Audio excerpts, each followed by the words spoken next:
வணக்கம் children, this is Malathi. நாம இன்னைக்கு exercise 4.1ல second sum பார்க்க போறோம்.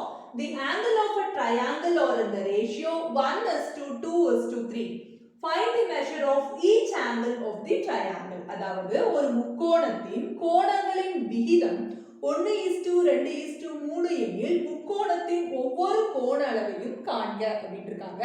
நமக்கு இது விகிதத்துல கொடுத்திருக்காங்க. கோண அளவுகளை நமக்கு பாருங்க இந்த விகிதத்துல கொடுத்திருக்காங்க 1:2:3 அப்படின்னு. விகிதம் அப்படினாவே நமக்கு எப்படி இருக்கும் அப்படினா அது சுருங்கிய வடிவம் அர்த்தம் இல்லைங்களா? ரேஷியோல கொடுத்திருக்காங்க அப்படினா it's in the simplified form அப்படினு சொல்லுவோம். இது மல்டிபிள் ஆஃப் 1, இது multiple of 2 and this is multiple of 3 அப்படினு வரும். 1 இன் மடங்காகவும் 2 இன் மடங்காகவும் இது 3 இன் மடங்காகவும் இருக்கு அப்படினு இருக்காங்க. அப்ப அந்த பொது காரணி இருக்கு இல்லீங்களா? இந்த மூணுக்கும் இடைப்பட்ட பொது காரணியை நாம ஒரு மாறியாக வெச்சுக்கணும். ஓகேங்களா? இந்த மூணுடைய காமன் ஃபேக்டரை ஒரு வேரியபிளா நம்ம வெச்சுக்க போறோம். நாம இங்க என்னன்னா வெச்சுக்கிறோம் அப்படினா x னு வெச்சுக்க போறோம். சோ 1x அப்புறம் இது 2x அப்புறம் 3x அப்படிங்கிறது தான் இந்த முக்கோணத்துடைய மூன்று கோணங்கள். ஓகேங்களா?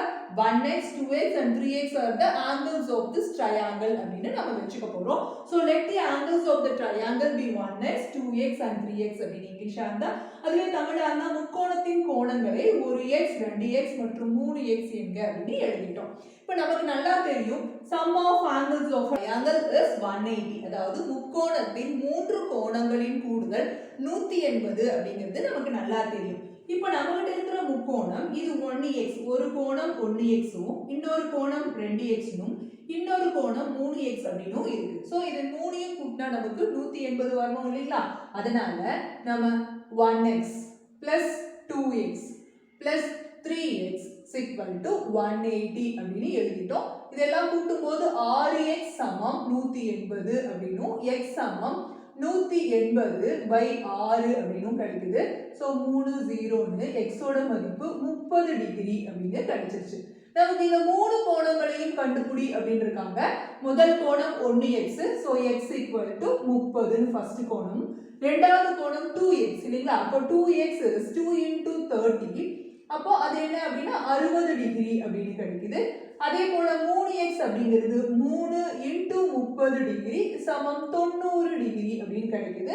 So angles of a triangle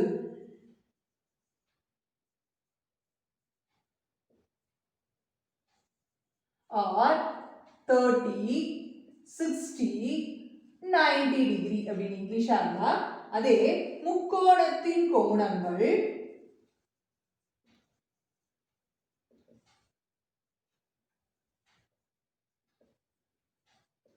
30 degree 60 degree 90 degree அப்படிங்கிறது தான் இந்த செகண்ட் क्वेश्चनோட answer. Third question, consider the given pair of triangles and say whether each pair is that of congruent triangles. If the triangles are congruent, say how. If they are not congruent, say why. And also say if a small modifications would make them congruent. அதாவது கொடுக்கப்பட்ட ஒரு ஜோடி முக்கோணங்களை காண்க, அவை இரண்டும் சர்வசம முக்கோணங்களா இல்லையா என்பதை கூறுக. அதை சர்வசம முக்கோணம் ஆக்குவதற்கு என்ன செய்ய வேண்டும் அப்படின்னு கொடுத்திருக்காங்க. அதுல ஃபர்ஸ்ட் क्वेश्चन பாருங்க, இது ஒரு முக்கோணம், அதே போல இது ஒரு முக்கோணம். இந்த ட்ரையாங்கிள் ஏபிசியும் இந்த ட்ரையாங்கிள் பிக்யூஆரையும் நம்ம பார்க்கணும். இதுல பாருங்க, இந்த ஏபிங்கிற சைடு கிட்ட ஒரு கோடும் பிக்யூங்கிற சைடு கிட்ட ஒரு கோடும் கொடுத்திருக்காங்களா? இதுக்கு என்ன அர்த்தம்னா இந்த பக்கமும் சமம் அப்படின்னு அர்த்தம். So in triangle ABC and triangle PQR நம்ம என்ன சொல்ல போறோம் அப்படினா, ABன்ற சைடும் நமக்கு PQ அப்படிங்கற சைடும் ஈக்குவலா இருக்கு. இதுவும் சமமா இருக்கு அப்படினு ஃபர்ஸ்ட் சொல்லிட்டோம். ஓகேங்களா? அடுத்து என்ன பண்றோம் பாருங்க, இங்க ரெண்டு கோடு இருக்கா, அதே மாதிரி இந்த பக்கம் ரெண்டு கோடு இருக்கா. அப்ப இந்த பக்கமும் சமம் அப்படினு அர்த்தம். So BC is equal to QR அப்படினு எழுதிட்டோம். இப்போ இரண்டு பக்கங்கள் சமமா இருந்தா மட்டும் போதாது, மூணாவது ஒன்று வேணும்னா பக்கமோ அல்லது கோணமோ சமமா இருக்கு அப்படினு சொல்லியிருந்தாங்கன்னா வேணா நம்ம இவை இரண்டும் சர்வசம முக்கோணங்கள் அப்படினு சொல்ல முடியும். அந்த மாதிரி எதுவும் இல்லாதனால these two triangles are not congruent அப்படினு தான் சொல்ல முடியும். அதாவது இவை சர்வசம முக்கோணங்கள் அல்ல அப்படினு தான் நம்ம சொல்ல முடியும். So the triangles are not congruent. முக்கோணங்கள் சர்வசம முக்கோணம் அல்ல.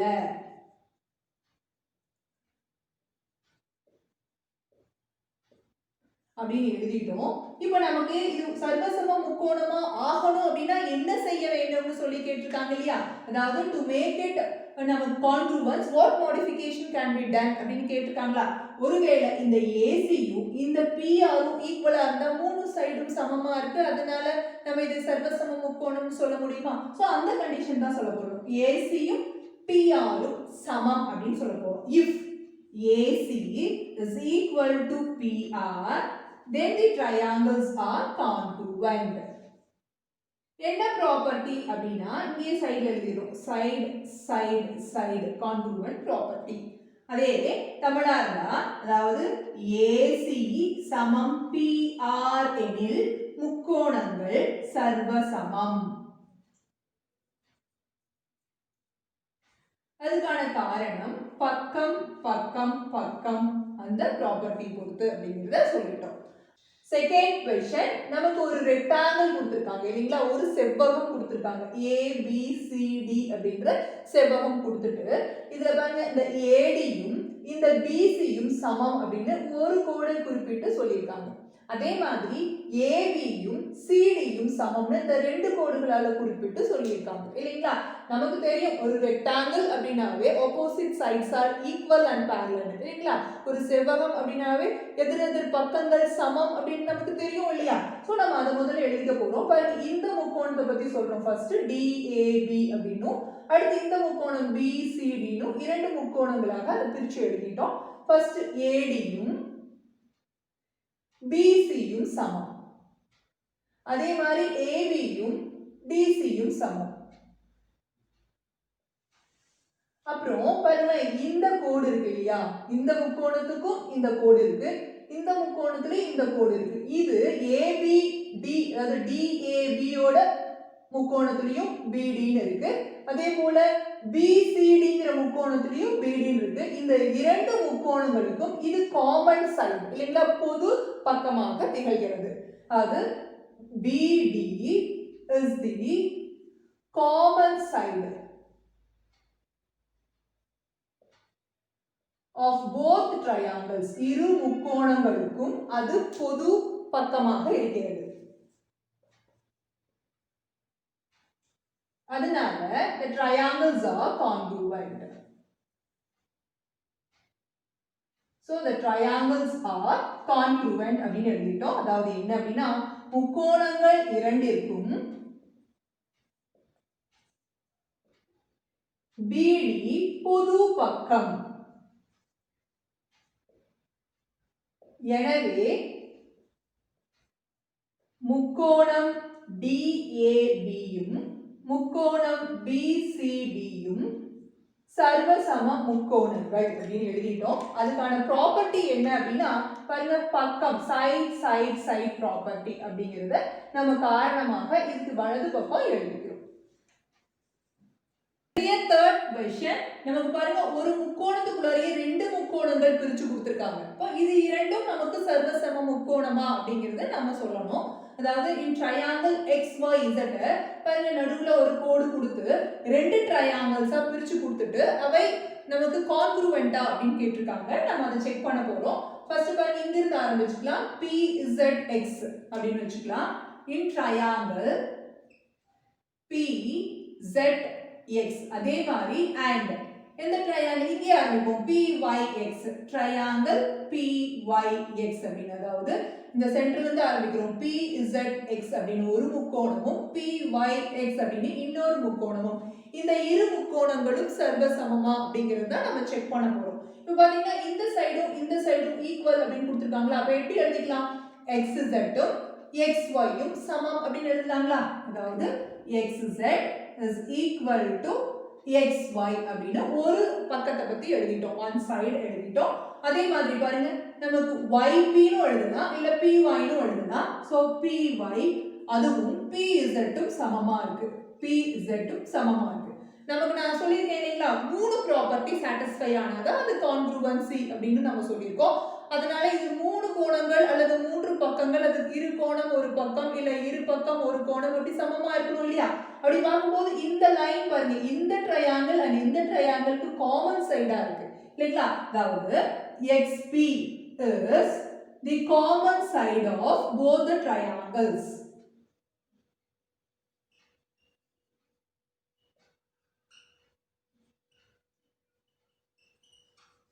அதாவது XP இரு முக்கோணங்களுக்கும்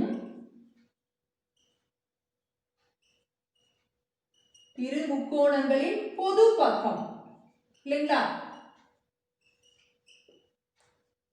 அப்ப அதுவும் சமம் அப்படின்னு தானே அர்த்தம். அதனால பக்கம் பக்கம் பக்கம் ப்ராப்பர்ட்டி வச்சு, அதாவது by side side side property, அதாவது பக்கம் பக்கம் பக்கம் விதிப்படி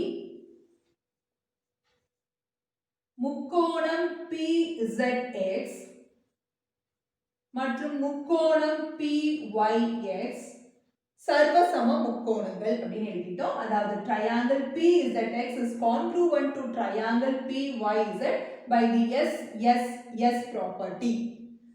அதுலயே fourth question நமக்கு பாத்தீங்கன்னா பாருங்க, இது ஒரு triangle ABO அப்படினும் இன்னொரு triangle CDO அப்படினும் கொடுத்திருக்காங்க. ஓகேங்களா? இப்போ நம்ம என்ன பண்ண போறோம், முதல்ல in triangle நம்ம சென்டர்ல இருந்து கூட ஆரம்பிச்சலாம். பாருங்க, இங்க இருந்து ஆரம்பிச்சு வரலாம். in triangle OAB and triangle OCD. எப்படின்னா பாருங்க, இங்க ஸ்டார்ட் பண்ணோம்னா இந்த பக்கமும் இந்த பக்கமும் சமமா இருக்கும்போது இந்த பக்கத்தை ஃபர்ஸ்ட் சொல்றோம் OA, அப்புறம் B ன்னு சொல்றோம். அதே மாதிரி இங்க ஸ்டார்ட் பண்ணும்போது OCD ன்னு ஸ்டார்ட் பண்ணுவோம். ஏன்னா இதுவும் இதுவும் சம பக்கங்களா இருக்கும்போது இது ஃபர்ஸ்ட் எடுக்கும்போது இதையும் ஃபர்ஸ்ட் தான் எடுக்கணும். அதனால தான் நான் சென்டர்ல இருந்து எடுத்தேன். இப்போ நான் என்ன எழுதுனேன், OAB ன்னு எழுதுனேன்னா அப்போ ஓன்னு ஆரம்பிச்சதையும் இந்த பக்கமும் சமமா இருக்கும்போது இந்த பக்கத்தை எடுத்தேன்னா OAB ன்னு. அதே மாதிரி இந்த ஓல நெக்ஸ்ட் ட்ரையாங்கிள் ஆரம்பிக்கணும். பாருங்க, இந்த சம பக்கத்துக்கு போகணும் OCD ன்னு. அதே தான் எல்லா ட்ரையாங்கிள் எடுக்கும்போது நம்ம மைண்ட்ல வச்சுக்கணும். அப்போ இன் triangle OAB and triangle OCD, நம்ம தமிழா இருந்தா முக்கோணம் AB, முக்கோணம் OAB, முக்கோணம் OCD அப்படின்னு எழுதுறோம். நமக்கு எப்படி இருக்கு அப்படின்னா, இந்த OAவும் இந்த OC யும் சமமா, so OA is equal to OC அப்படின்னு எழுதிட்டோம். பாருங்க, இங்க ஒரு கோணம் ரெப்ரசன்ட் பண்ணிருக்காங்க. இந்த ஆங்கிளும் இந்த ஆங்கிளும் ஈக்குவல் அப்படின்னு இருக்காங்க. அப்போ இதே மாதிரி தான் எடுக்கணும். பாருங்க, ABO அப்படின்னு இந்த ஆங்கிளோட இது நடுவுல வரணும். கோணத்துடைய அளவு சொல்றது நடுவுல வரணும். So ABO angle ABO. ஓகேங்களா? அப்புறம் நம்ம எப்படி இந்த சைடுல எடுத்தோம்ல அதே மாதிரி தான் CDO அப்படின்னு எடுக்க போறோம். ஆங்கிள் CDO இது ரெண்டும் ஈக்குவல். பாருங்க, இந்த கோணத்தையும் ரெப்ரசன்ட் பண்ணிருக்கனால இதுவும் இதுவும் ஈக்குவல் அப்படிங்கறத நம்ம புரிஞ்சுக்கிட்டோம். அதை நம்ம எழுதிட்டோம். பாருங்க, இங்க இதுதான் ஆக்சுவலா இதுதான் கோணம் அப்படிங்கும்போது ABO ன்னு சொன்னோமா, இதுதான் கோணம் அப்படிங்கும்போது CDO ன்னு கரெக்டா சொல்லிடணும். இது ரெண்டும் ஈக்குவல் அப்படின்னு சொல்லிடலாம். அப்புறம் இன்னொரு விஷயம் நமக்கு தெரியும். பாருங்க, இரண்டு கோடுகள் வெட்டி கொள்ளும் போது இந்த குத்தெதிர் கோணங்கள் சமம் இல்லைங்களா? அதாவது when two lines intersect each other vertically opposite angles are equal அப்படின்ற ப்ராப்பர்ட்டி நமக்கு தெரியும். அது நமக்கு இங்க சொல்லலாங்க, ஆனா நம்ம அதை கண்டுபிடிச்சு சொல்றோம். சோ இந்த ரெண்டும் வெட்டிக்கிச்சு, அப்ப இந்த ஆங்கிளும் ஈக்குவலா தான் இருக்குங்கிறத நம்ம சொல்லிட்டோம். அப்ப பாருங்க, இங்க இருந்து ஸ்டார்ட் பண்ணலாமா, ஆங்கிள் BOA, ஆங்கிள் BOA, இந்த ஓங்கிறது நடுவுல வரணும். நம்ம இங்க ஸ்டார்ட் பண்ற மாதிரியே தான் அங்கேயும் ஸ்டார்ட் பண்ணணும். இது வந்து B ல ஸ்டார்ட் பண்ணோமா, BOA ன்னு சொல்லியிருக்கோம்.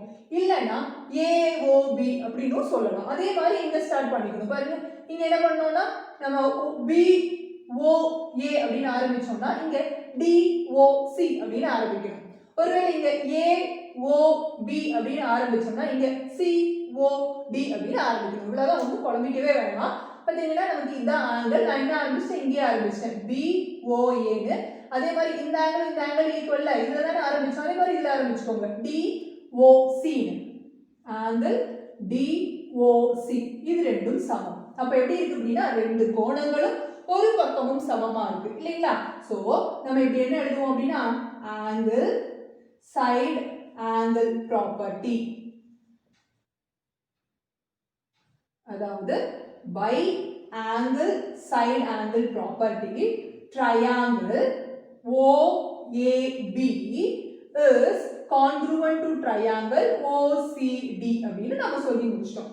அதாவது நமக்கு கோணம் பக்கம் கோணம் விதிப்படி எனவே எல்லாம் சமமா இருக்குல்லையா, அதனால அதனுடைய விதிப்படி முக்கோணம் OABயும் முக்கோணம் OCDயும் சர்வசம முக்கோணங்கள் அப்படின்னு குறியீட்டிலேயே சொல்லிடுறோம். நம்ம இதை எழுத்துப்பூர்வமாகவும் சொல்லலாம், குறியீட்டிலேயே சொல்லலாம். நமக்கு குறியீட்டுல சொல்றது ஈஸியான வேலைன்றதுனால நான் குறியீட்டுல சொல்லிட்டேன். அதுலயே ஃபிஃப்த் क्वेश्चन நமக்கு பாருங்க ரெண்டு ட்ரையாங்கிள்ஸ் இருக்கு. இங்க OAB ன்னு ஒரு ட்ரையாங்கிளும் OCD ன்னு இன்னொரு ட்ரையாங்கிளும் இருக்கு. இது ரெண்டும் கான்க்ரூவென்ட்டா இருக்கா அப்படிங்கறத நம்ம செக் பண்ண போறோம். ஃபர்ஸ்ட் பாருங்க நான் சொன்ன மாதிரி இங்க ஸ்டார்ட் பண்ணா நம்ம பாருங்க ஃபர்ஸ்ட் இந்த சைடும் அப்புறம் இந்த சைடும் எடுத்துக்கலாம். பாருங்க இன் ட்ரையாங்கிள் OAB அப்படின்னு பேர் வச்சிட்டோம். அண்ட் நம்ம இங்க எப்படி எடுத்தோமோ அதே மாதிரி பாருங்க ஃபர்ஸ்ட் ஒரு சைடு உள்ளது எடுத்தோமா, ஒரு கோடு உள்ளது எடுத்தோமா இந்த சைட, அதே மாதிரி பாருங்க ஒரு கோடு உள்ள இந்த சைடு எடுத்துக்கலாம். OCD ட்ரையாங்கிள் OCD அது தமிழா இருந்தா பின்னால ஒரு இங்கிலீஷா இருந்தா பின்னால in triangle OAB and triangle OCD அதாவது முக்கோணம் OAB மற்றும் முக்கோணம் OCD ல என்னென்ன பார்க்கறோம் அப்படினு பாத்தீங்கன்னா இங்க ஒரு கோடு இங்க ஒரு கோடு இருக்கு அப்படினா இந்த முக்கோணத்துல இந்த பக்கமும் இந்த முக்கோணத்துல இந்த பக்கமும் சமம் அப்படினு அர்த்தம். so OA is equal to OC ஒரு கண்டிஷன் எழுதிட்டோம். அடுத்து பாருங்க இந்த OB யும் இந்த OD யும் சமம் அப்படிங்கிறது தான் இந்த ரெண்டு கோடு போட்டு குறிப்பிட்டிருக்காங்க. so OB சமம் OD அப்படின்னு எழுதிட்டோம். இப்போ நமக்கு தெரியும் இரு கோடுகள் ஒன்றை ஒன்று வெட்டி கொள்ளும் போது குத்தெதிர் கோணங்கள் சமம். அதாவது இந்த கோணமும் சமம்னு தெரியுமா? அதாவது ரெண்டு ஸ்ட்ரெயிட் லைன்ஸ் இன்டர்செக்ட் பண்ணும்போது vertically opposite angles R equal அப்படின்னு நமக்கு தெரியல. சோ இந்த ஆங்கிளும் ஈக்குவல் அப்படிங்கும்போது OAB ஆங்கிள் OAB அதாவது இந்த கோண அளவு ஓங்கிறது நடுவுல வரணும். நம்ம அப்படி எழுதி இருக்கோமா? இல்ல சோ தப்பு. அப்ப எப்படி எழுதணும் பாருங்க BOA அதே மாதிரி பாருங்க BOA ன்னு ஆரம்பிச்சோமா, Bங்கிறது ரெண்டு கோடு உள்ள சைடு, அதனால அதே மாதிரி இங்க ரெண்டு கோடு உள்ள சைடு எது DOC அதாவது ஆங்கிள் DOC இது ரெண்டும் சமம். அப்போ ரெண்டு பக்கத்தை பத்தியும் ஒரு கோணத்தை பத்தியும் சொல்லியிருக்கோம். இந்த மூன்றும் சமமா இருக்கனால பை எது சைடு ஆங்கிள் சைடு ப்ராப்பர்ட்டி அதாவது பக்கம் கோணம் பக்கம் விதிப்படி இவை இரண்டும் சர்வசம முக்கோணங்கள். அதாவது the both triangles are congruent. அப்போ triangle OAB is congruent to triangle OCD அப்படின்னு நம்ம முடிச்சுக்கிட்டோம். ஓகேங்களா? அதுலயே 6th क्वेश्चन பாத்தீங்கன்னா நமக்கு பாருங்க ஒரு ரைட் ஆங்கிள் ட்ரையாங்கிள், இந்த பக்கம் ஒரு ரைட் ஆங்கிள் ட்ரையாங்கிள், அந்த பக்கம் ஒரு ரைட் ஆங்கிள் ட்ரையாங்கிள் கொடுத்திருக்காங்க. இந்த சைடும் ஈக்குவல்னு கொடுத்திருக்காங்க. என்ன எழுதணும்? இன் ட்ரையாங்கிள் நம்ம இங்க இருந்து ஆரம்பிச்சுக்கலாமா? MBA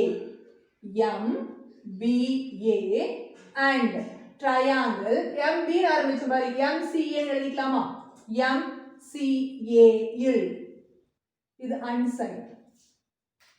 ஓகேங்களா? எதெல்லாம் சமம்னு சொல்ல ஆரம்பிக்கலாமா? இது ரைட் ஆங்கிள், இந்த பக்கம் ரைட் ஆங்கிள்னா இந்த பக்கம் ரைட் ஆங்கிள் தானே. இந்த இரு கோணங்களும் செங்கோணங்கள் இல்லையா? அப்போ கோணம் இந்த இடத்துல தான் கோணம் இருக்கு, அதனால இங்க ஆரம்பிக்கிறோம். BMA is equal to இங்க எப்படின்னா CMA ன்னு எழுத போறோம். ஆங்கிள் CMA இது என்ன கோணம்? 90 டிகிரியா? அதையும் குறிப்பிடுறோம். வேற கோணமா இருந்தா குறிப்பிட வேண்டிய அவசியம் இல்ல. இது 90 டிகிரி ரைட் ஆங்கிள் அப்படின்றதுனால அதை மென்ஷன் பண்ணிட்டோம். அடுத்தது this is என்ன? ஹைபோட்டென்யூஸ் கர்ணம்னு சொல்லுவோமா? இது ABயும் ACயும் ஈக்குவல். அது மட்டும் இல்லாம அது ஹைபோட்டென்யூஸ் அதாவது கர்ணம். அப்புறம் இந்த சைடு பாருங்க, இந்த பக்கம் இதுக்கும் பொதுவா இருக்கு அதுக்கும் பொதுவா இருக்கு, அதையும் சொல்ல போறோம். AM is the common side of both the triangles. அதாவது AM என்பது இரு முக்கோணங்களின் பொது பக்கம்.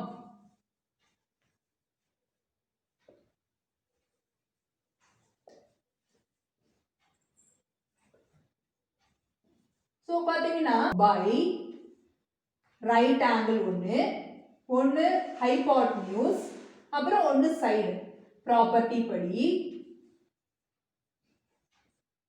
அதாவது நமக்கு இது செங்கோணம் அப்புறம் கர்ணம் பக்கம் விதிப்படி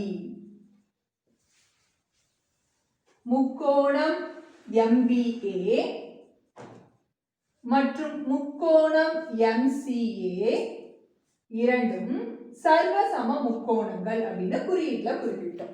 இவ்வளவுதான்.